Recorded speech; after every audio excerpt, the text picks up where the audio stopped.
The Dodgers may not need to buy, but they absolutely can. And that's how dynasties stay dynasties.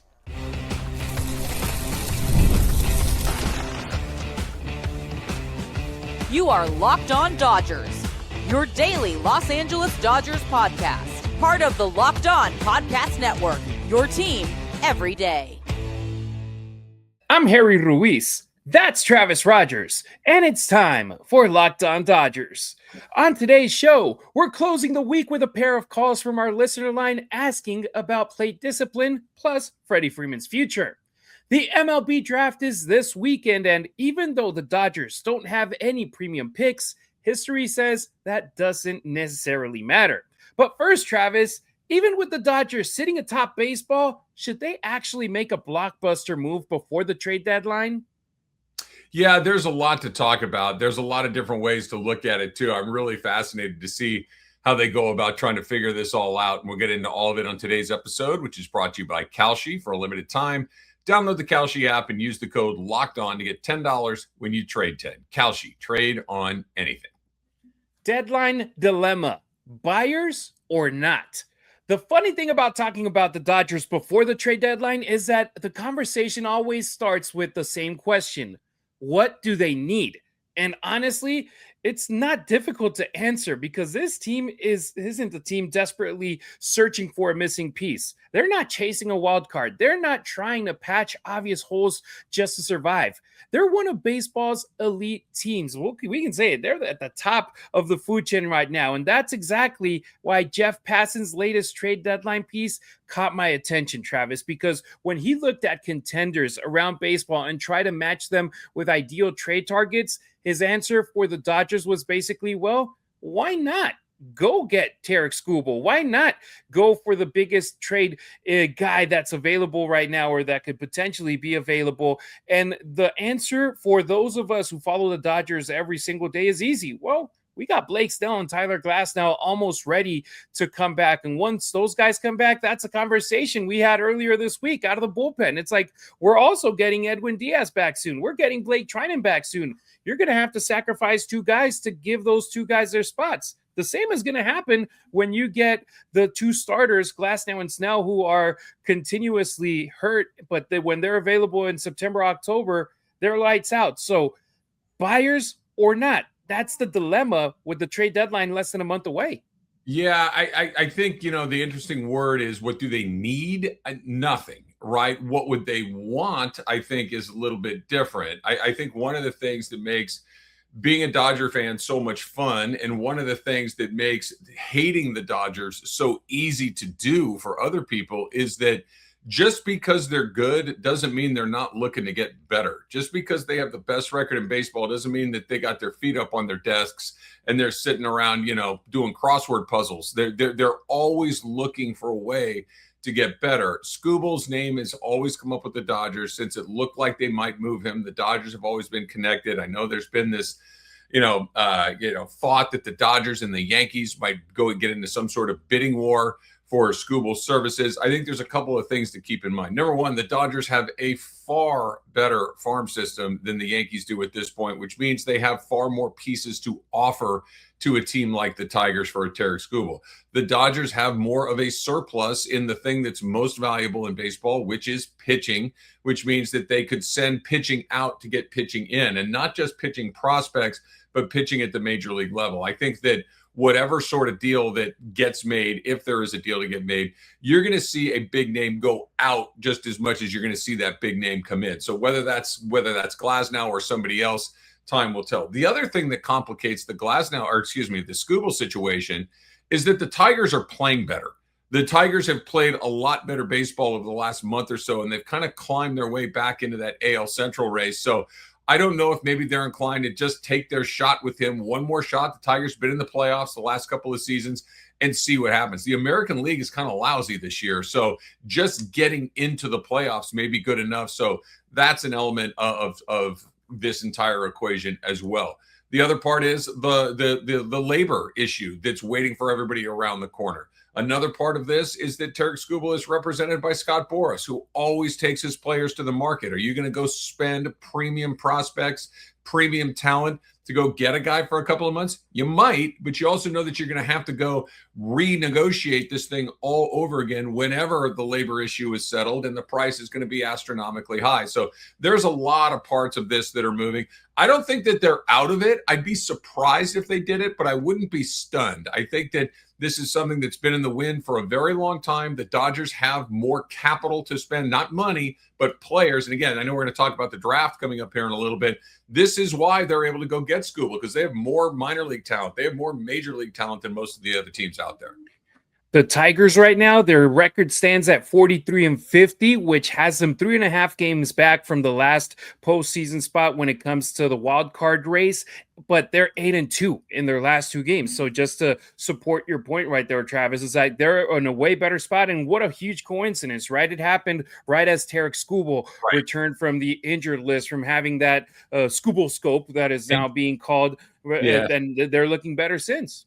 And also, he said something along the lines as like, "Oh, I'll see, or if, and we'll see if I get traded or not." Something along those lines. Yeah, check my math here. I think that going into yesterday, they were only 5.5 games out of their division lead. The American League, you just said, they're 7 games under 500, and they're lurking in a playoff spot. The American League is bad this year, which means for the Tigers and the other American League teams, that you might stay in the race a little bit longer than you might otherwise do, because you don't have to be good. You just have to be a little less rotten than the other teams. And like we know, getting into the playoffs is all that you really have to do for most of these other teams, because now I just got to beat you 2 out of 3. I just got to beat you 3 out of 5 or 4 out of 7. And anybody can do that to anybody else. So I think him staying in the Tigers organization is more possible than it was just a couple of weeks ago.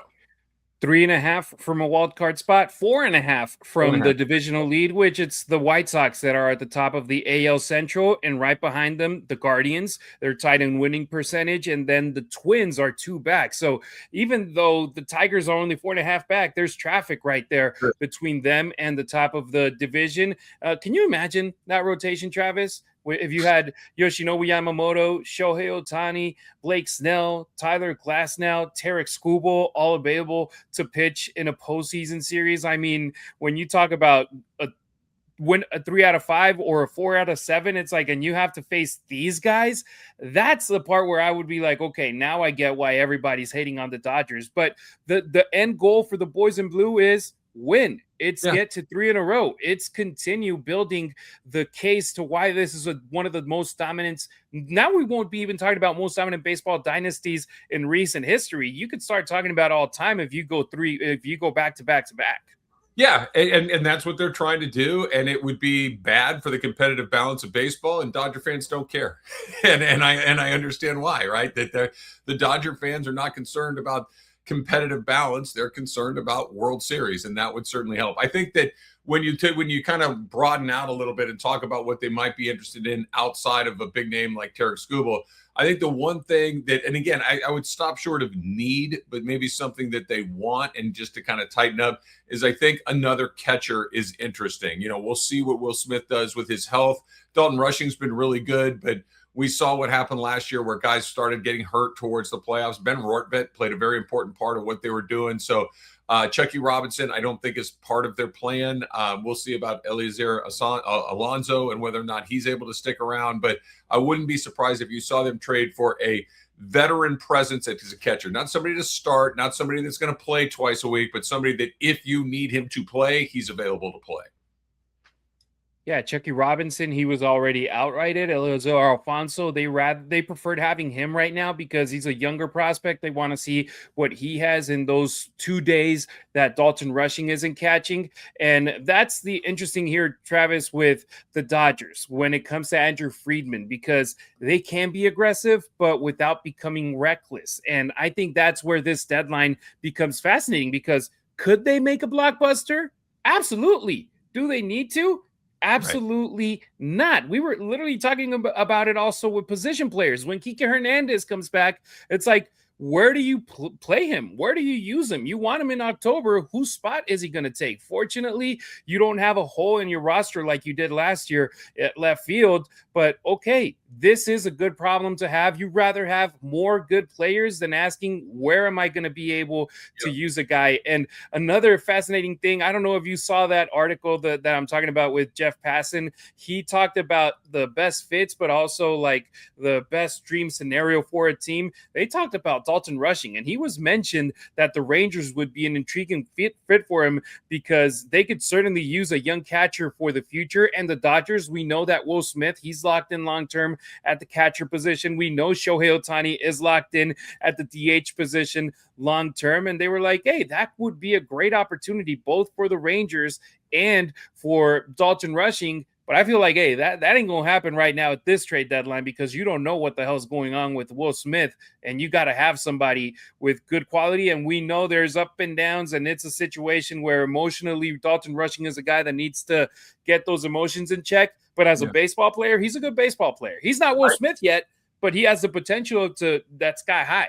Yeah, no, he's done a great job. No notes other than he's a little emotional, but that's okay. That he's a young player and he plays emotionally. That's fine. I like Dalton Rushing a lot. I think kind of going back to just the Dodger philosophy on where they are is I saw where Andrew Friedman said that prices at the deadline are about 200% of what they typically can be at other times in the year. And this is why the Dodgers are so frustrating for teams or for fans that aren't Dodger fans, because they're able to operate from a position of strength. They very rarely, have to do something because they have to do it, or they're shorthanded, or they're willing to overpay because without an overpay, there's no way for them to acquire talent, or without an overpay, there's no way for them to get into the playoffs.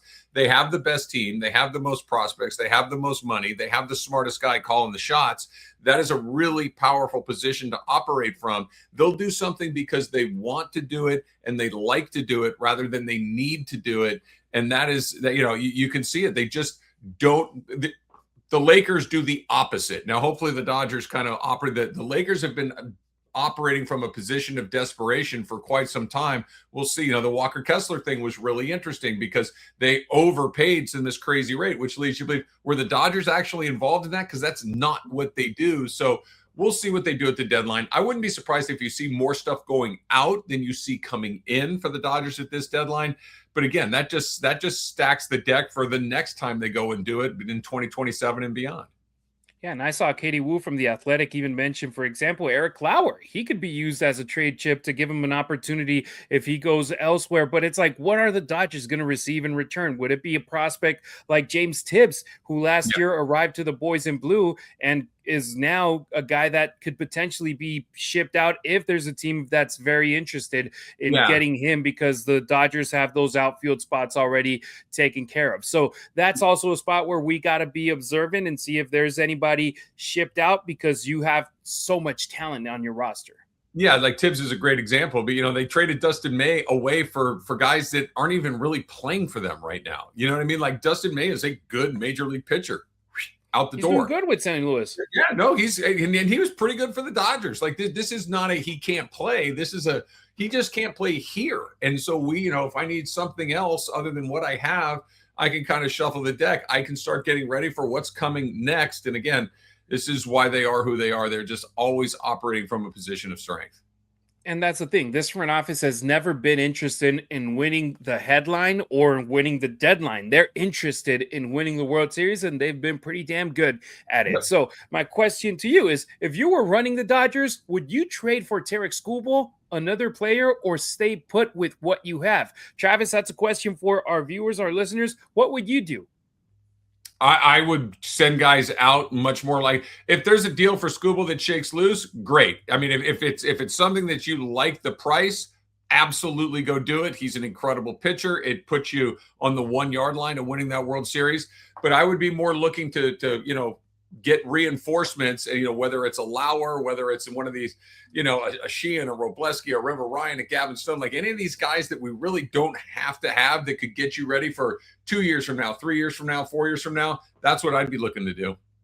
So you, our listener, our viewer, drop your take. What would you do? Go for Skubal, another player, stay put, focus more on shipping other guys? Let us know right now on any of our social networks via our comments over at YouTube, or also our listener line, 2793 Locked. We want to hear where you stand.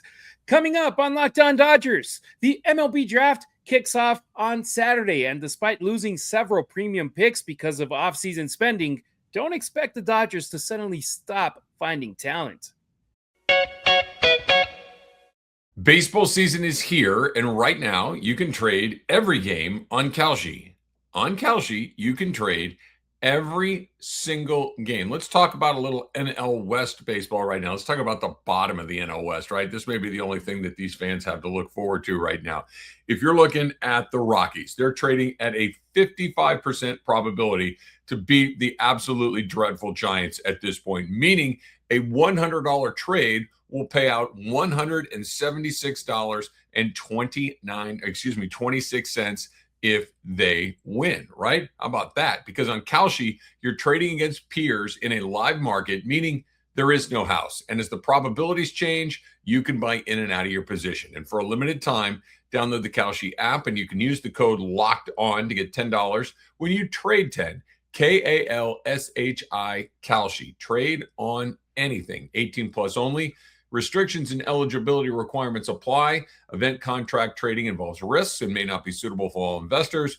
Prices, values, and available markets may differ from those mentioned. For more information, see kalshi.com/regulatory.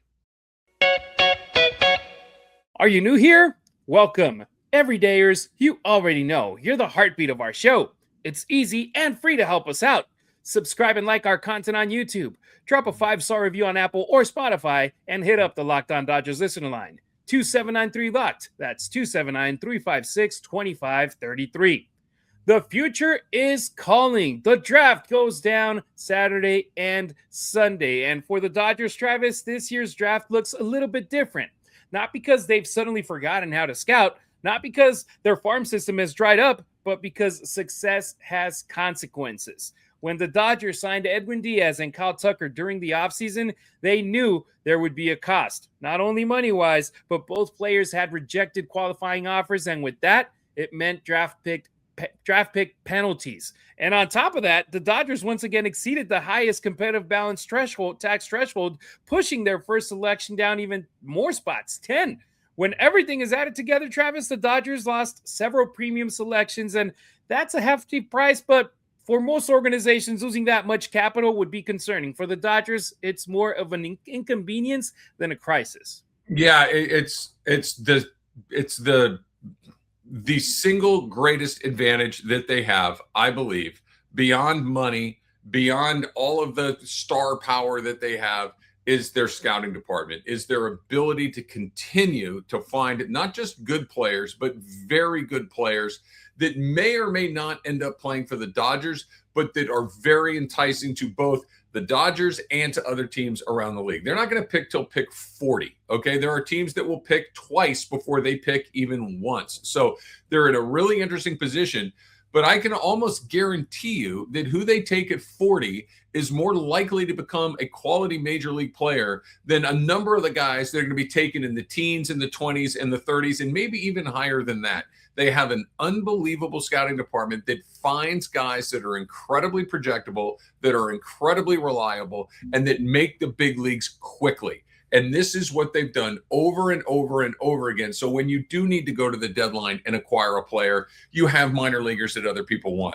When you do have a guy that leaves or retires or whatever it is, you're able to backfill. How many times have we sat here and talked about how there aren't enough spots for these young players to come up? There's not another team in baseball that has that problem. And that isn't a money issue. That isn't anything other than they're really good at saying, I'll take that guy. And I would bet that a lot of these other teams are like, what did we miss? Why did they take him? Why didn't we take him? That how many times has a player that's been on the board over and over and over again, the Dodgers finally take him? It's like, uh-oh. And there's no reason to think that they're not going to do it again. So I'm excited to see who they pick. You know, they don't pick until 40, like I mentioned, but this is what makes them them. Yes, money. Yes, star power. But they continue to just basically reload their ammunition so they can continue to operate like this. And you can't do that without amazing scouts.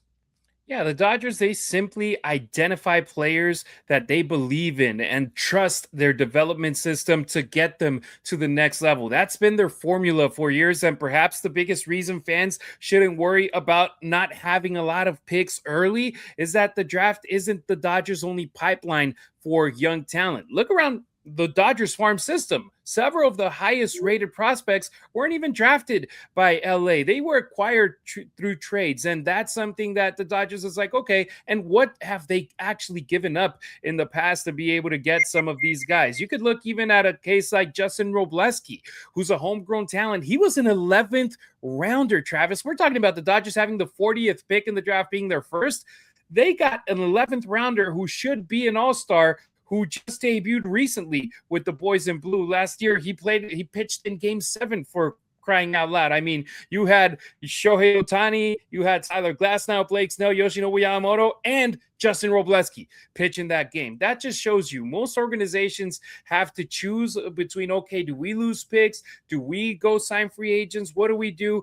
Do we win now? Do we build for later? The Dodgers, they somehow managed to do both in a very high quality without having to have a flashy draft where it's like, okay, first overall pick, we have 3 options. Who do I go for being the White Sox? The Dodgers is like, all right, let's see who lands at 40, and we trust we're going to have a good solution to be able to have this guy be a quality player, either for us or for another team, but he's going to bring quality to this team one way or another.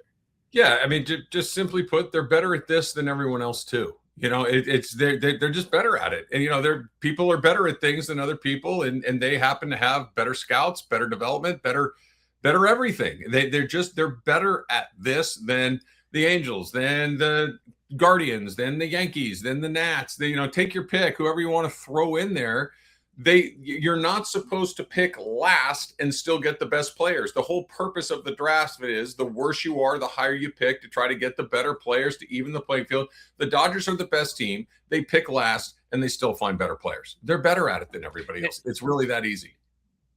And the deal is, unlike, for example, the NBA and the NFL, where you get players who can impact your roster pretty much immediately or soon after they get drafted. In the case of Major League Baseball, it's very down the line. So, like, for example, if we could talk positions of need, you do want to have a catcher that could come in and be a guy that you can trust behind Will Smith, behind Dalton Rushing. Well, if you draft a guy on Saturday or Sunday, he's still years down the line. And they've had guys that they've drafted in the past, like Keibert Ruiz, who's a starting catcher over in Washington. They've drafted a guy like Diego Cartaya, who was a top draft prospect, and he's out of baseball right now. But you also have Dalton Rushing, who was the best draft pick for the Dodgers in 2022, being a contributor right now for this team as Will Smith is out. But look at that, 2022, he made his debut in 2025. He's now a starter for a prolonged period of time due to injury in 2026.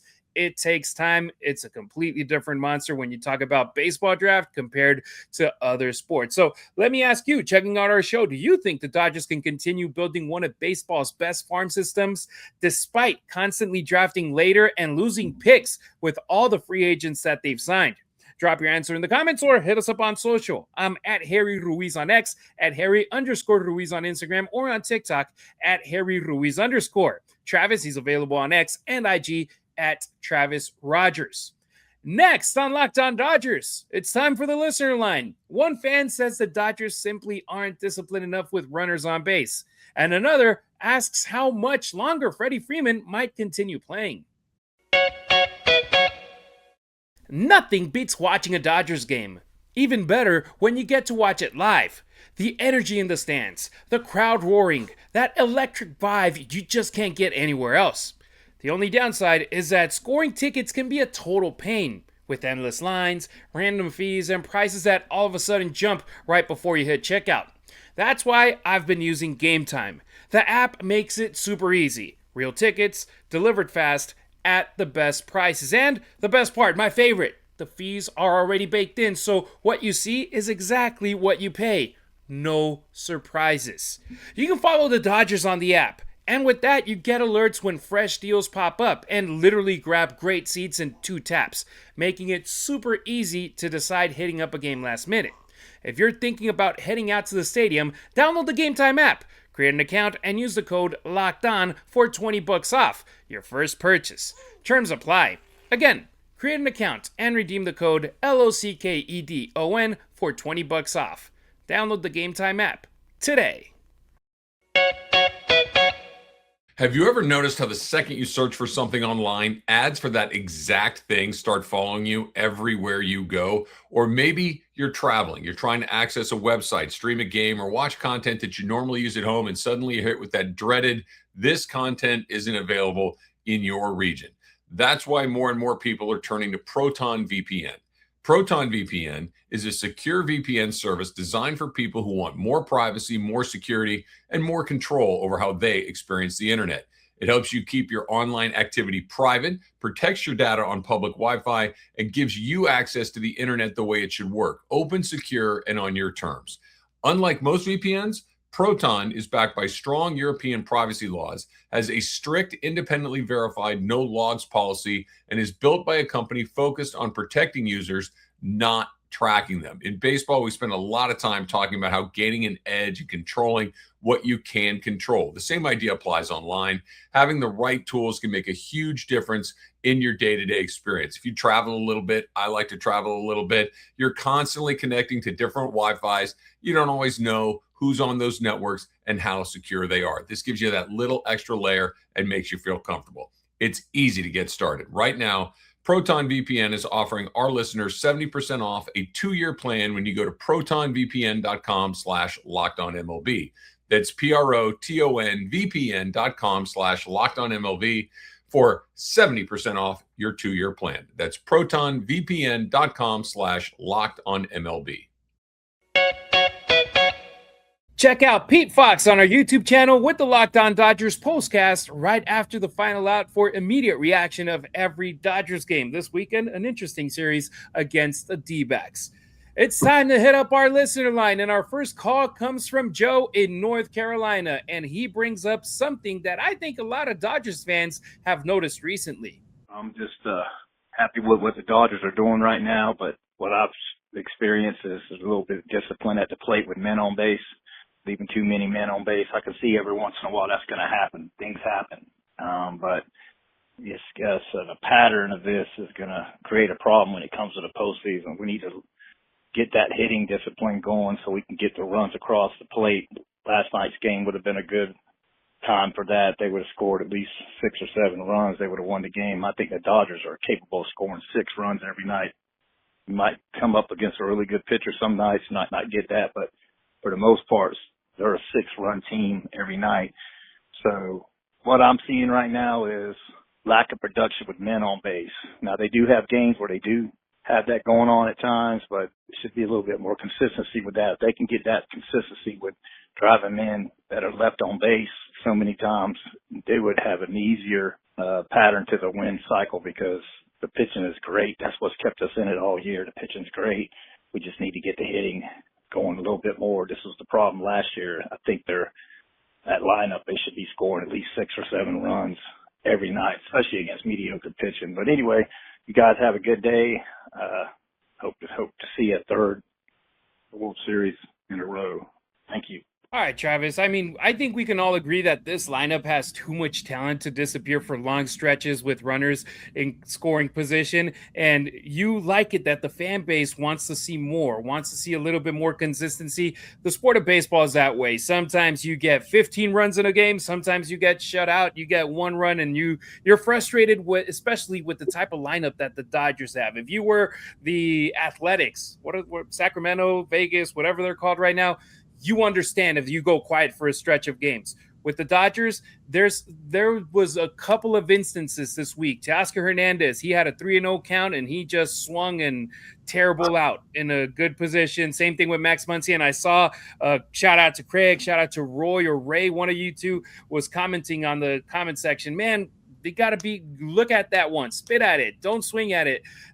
There's fans who are like, hey, we are happy about what's going on. We want more. What do you think about here in the plate discipline that our caller Joe from Hope Mills asked about? Thank you for watching, Joe. You're wrong. Guys, I know you got to find something to be upset about. I understand it. I get it. I know that the human reaction is to, hey, I'm a sports fan. There's always, do you know, as the best batting average with runners in scoring position in Major League Baseball? Would you like to just randomly take a guess at who that might be? It ain't the Angels or the Giants. Right. The Dodgers are not first, so it's a little bit of a trick question. They're third. Okay, they're third, and they're 0.02 of a point behind first. Okay, guys, please, I get it.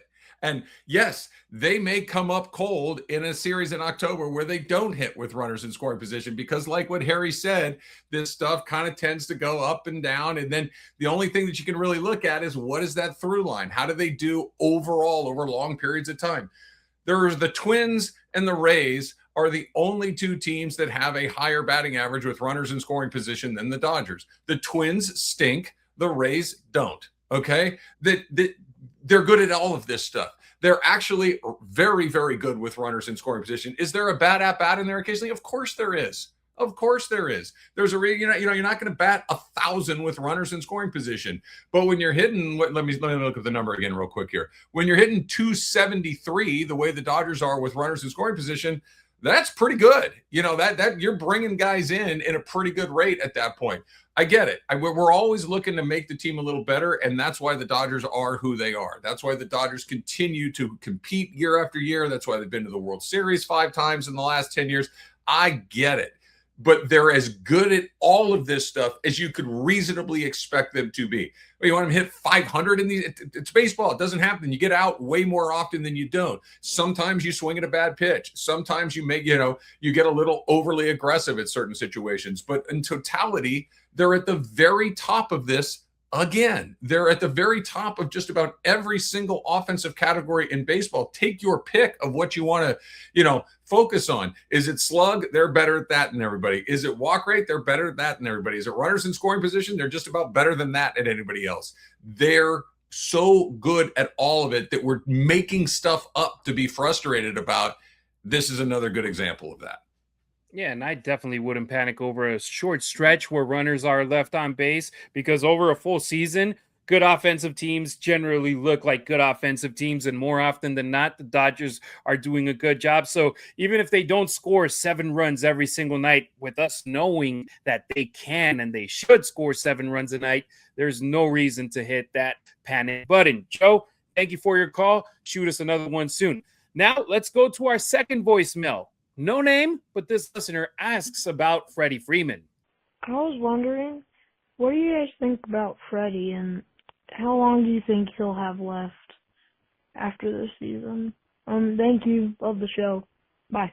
Short, sweet, simple. Thank you for your call. We appreciate you loving our show and staying tuned with us here on Locked On Dodgers. Travis, Freddie Freeman, as solid comes, and one of those guys that you can always trust to come through with your team. How much longer do you feel that Freddie can keep on going? Because Father Time is undefeated, but man, Freddie is giving him a run for his money. He's on pace to have about a 6-WAR season. That's not just good. It's extraordinarily good. He is still Freddie Freeman.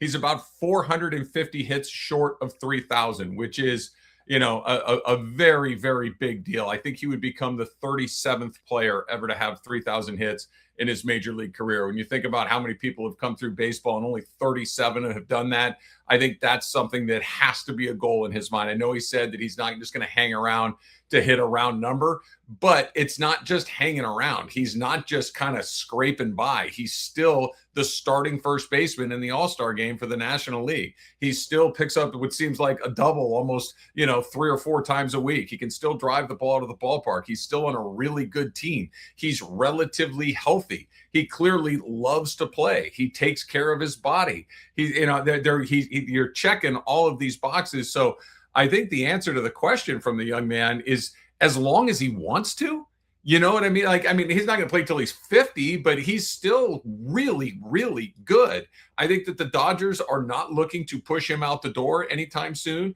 I think that even if he, if the Dodgers, for whatever reason, and I'm not suggesting that this is what would go down, but if for whatever reason they decided they wanted to get younger at the position, I think there are plenty of teams. Atlanta kind of jumps out to the top of it, of maybe where you go back and you kind of close the show like that. But I think Freddie Freeman has a lot of tread left on his tires. He's still, that bat is still Freddie Freeman, level talented. So I think there are still many seasons left. I don't know if I'd say it's 4 or 5, but I definitely think it's 2 or 3 or 4. Yeah, I think that he is going to be here for a while, because I think 3,000 hits is going to happen. And by the way, he might be the last guy to do it. So why not? What a great way to cap your career. Contract wise, 6 years, $162 million. That started in 2022. So under contract right now, he's this year and next year. But I have a feeling it might be like a Max Muncy situation where you don't wait and just have him on a lame duck last year of your contract play it out. If they want him to stay and he wants to stay and he wants to continue playing, they'll give him a new deal before the 2027 season kicks off. Knock on wood, hopefully all on time. We're not talking about a lockout or anything like that. And also the wrench that was thrown was, it almost was a given that he would play through 28, 29, potentially even 30, but he spoke about the birth of his daughter and how he wants to be there and everything. And that might change the equation. And maybe it's a situation where it's not automatic that he goes and plays 3 more years in Major League Baseball. So that's something that we got to keep. But the answer, Travis, as long as he wants to keep on going, for sure. Yeah, and he's an incredible player to have in your clubhouse. He's an incredible player to mentor younger players. He's popular with his teammates. There really isn't anything that, usually when you start talking about things like that, he's a good mentor. It's like, yeah, that means he can't play anymore. That means that he's past his prime. That means that you're doing it because he's a good guy rather than necessarily he's a good player. He's still an elite level performer. I mean, he's not maybe on the MVP list, but he's also not that far off the MVP list. He's still performing. One of the great Dodgers. When he came over, Harry, I was excited, but I'm like, all right, we might get a couple of years, and then I think you're going to start to see some decline. Not really. I mean, he's just been Freddie Freeman from the moment he's got here through the moment that we're sitting here talking about it right now. And he's one of those players I'm going to have to see decline before I think it's going to start to happen, because he's just too good. And Travis, before Freddie Freeman, who were the first basemen for the Dodgers on opening day rosters? We're talking about Max Muncy before he switched to third base. We're talking about Cody Bellinger and Adrian Gonzalez. I mean, in a decade span, you had these guys, and now Freddie has brought stability to that position where it's like you don't even ask who's going to be the first baseman for the Dodgers. It's Freddie Freeman with a great bat, with an incredible glove, and who's, like you said, leadership. And look, we also had Albert Pujols when Max Muncy got hurt late that season. They brought him over from the Angels, and right there was like, okay, he's the leader. He's Theo Albert in the dugout. But that he's not going to give you nearly as the production as he did when he was with the Cardinals, or as he's giving as Freddie Freeman is giving the Dodgers nowadays. Yeah, no, I mean, if you were just putting together in a lab, if you were building a player in a video game, you'd build Freddie Freeman. I mean, it's just there's nothing on a diamond that he's still a very good defender. He's a really smart player. He runs the base. He's not fast, but he runs the bases really well. There's nothing he doesn't do. He's one of my favorite Dodgers of this entire era, and we're so incredibly spoiled that we've had 4 really, throw Clayton Kershaw in there too. I know he's no longer here, but 4 guys who aren't kind of like, well, maybe they'll make the Hall of Fame, or maybe no. Mookie Betts, Shohei Ohtani, Freddie Freeman, Clayton Kershaw are okay. They're on the block, done. I know they won't get 100%. They should. All 4 of those guys are just automatic Hall of Famers. Go straight to Cooperstown. Bypass the waiting period. The whole thing. If you get one of those guys in a generation, you're spoiled. They had 4 on the team at the same time. No doubt about it. So First ballot, guys. We can't wait to see them in Cooperstown, but we hope that we see many more World Series championships before that happens. So shout out to our callers today, Joe, and the young caller that we had also in the show without a name. If you want to drop your name, do it. But 2793-LOCK, 279-356-2533. You can leave a voicemail like them, or you can also just shoot us a text here on Locked On Dodgers. All right. That's going to do it for today's episode and this week's Locked On Dodgers. Thank you for making our show your first listen of the day, and thank you for making Locked On the #1 sports podcast network as it celebrates its 10-year anniversary. We'll be back on Monday to recap the final series of LA's first half of the 2026 season against Arizona, starting tonight with Shohei Ohtani on the mound and then Yoshinobu Yamamoto on Saturday. How crazy is that to say, Travis? First half almost in the books. Like that. I mean, it just, my goodness, does it happen fast. And, they give them credit for this. I mean, we can talk about this in more detail on Monday, but with wildly high expectations, they've exceeded them all over again. They're really extraordinary to watch. We're very lucky to get to see them. If you're watching on YouTube, stick around and check out the 24/7 National Locked On Podcast Network channel. If you're listening on audio, make Locked On MLB your second listen of the day. Travis and I appreciate you riding with us. Until next time, keep it real, keep it Dodger Blue.